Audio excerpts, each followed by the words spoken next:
On the news.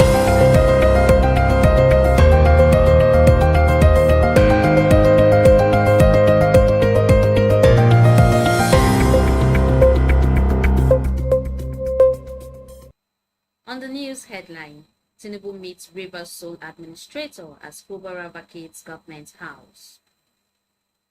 Emergency rule inevitable, says ex-PANDEF spokesman. Dangote refinery suspends petrol sales in Naira. Barau taunts El-Rufai as SDP chieftains defect to APC. Dad rejects DPP's advice exonerating Naira Marley, others in Mohbad's death. Good evening and welcome to Leadership TV. I am Nefisat Abdurrahman. President Bola Tinubu is holding talks with the newly appointed sole administrator of Rivers State, retired Vice Admiral Ibok Ete Ibas, at the presidential villa in Abuja on Wednesday afternoon.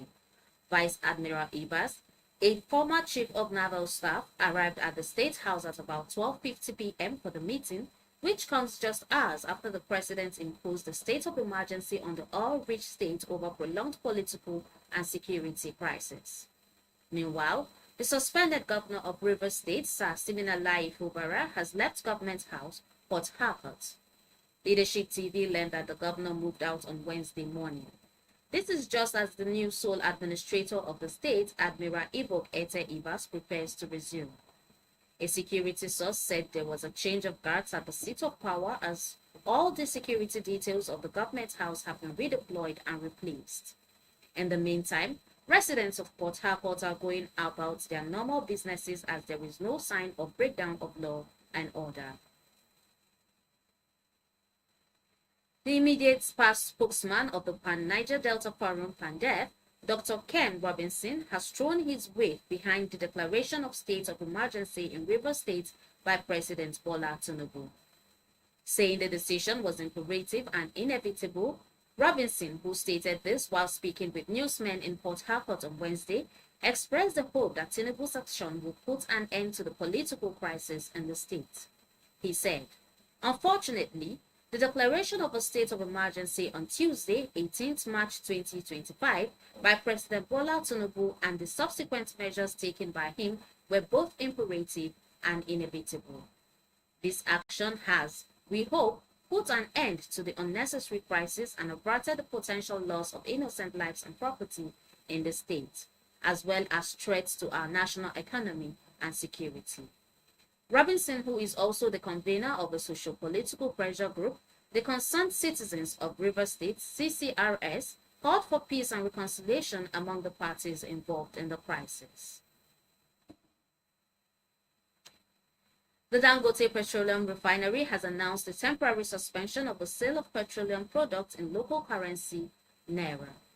This was announced in a viral notice sent to petroleum marketers on Wednesday. In the notice signed by the management of Dangote Group, it said the decision was necessary to avoid a mismatch between its sale proceeds and its crude oil purchase obligation in US dollars. We wish to inform you that Dangote Petroleum Refinery has temporarily halted the sale of petroleum products in Naira. This decision is necessary to avoid a mismatch between our sales proceeds and our crude oil purchase obligations, which are currently denominated in US dollars. To date, our sales of petroleum products in Naira have exceeded its value of Naira-denominated crude we have received. As a result, we must temporarily adjust our sales currency to align with our crude procurement currency.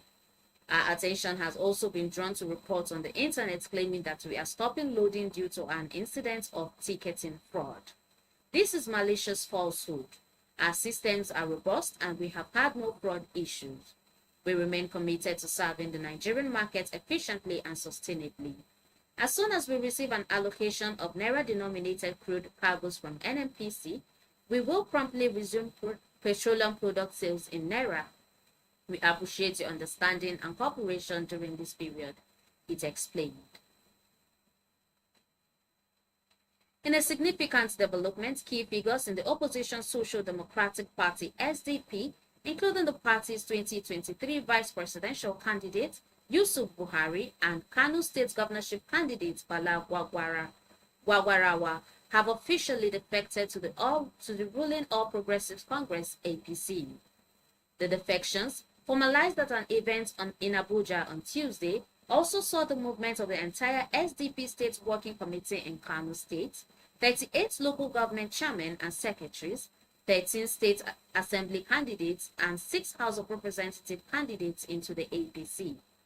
Reacting to the wave of defections, Deputy Senate President Jibrin Barau declared that plans to position the SDP as a viable alternative to the APC in 2027 has collapsed.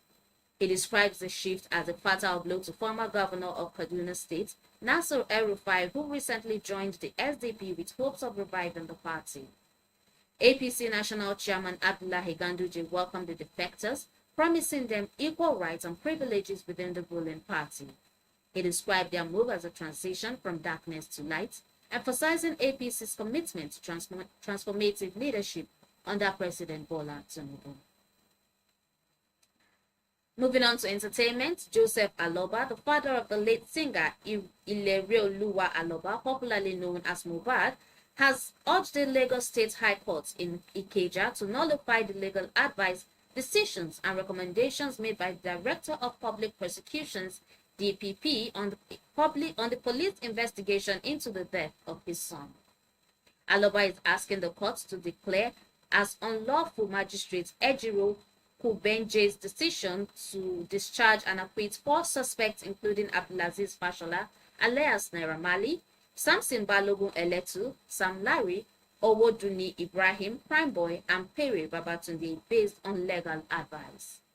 Aloba, through his lawyer, Dr. Wahab Shitu, based his suit on 3 main grounds, which include a claim that he was denied a fair hearing under Section 36 of the 1999 Constitution of the Federal Republic of Nigeria.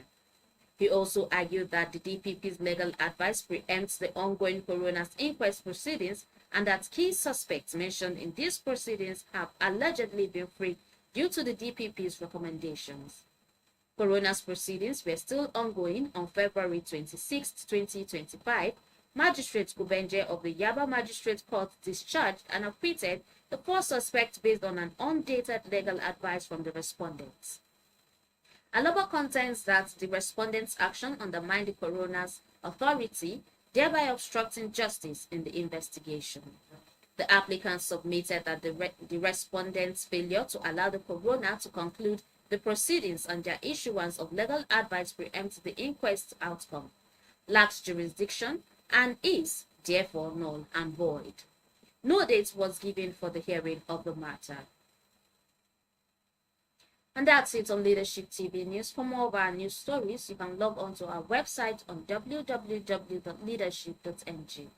Many thanks for watching. Thank you for watching. For sponsorship and advert placements, please contact 080-3688-6158. Last Word Leadership Podcast Studio. You have the last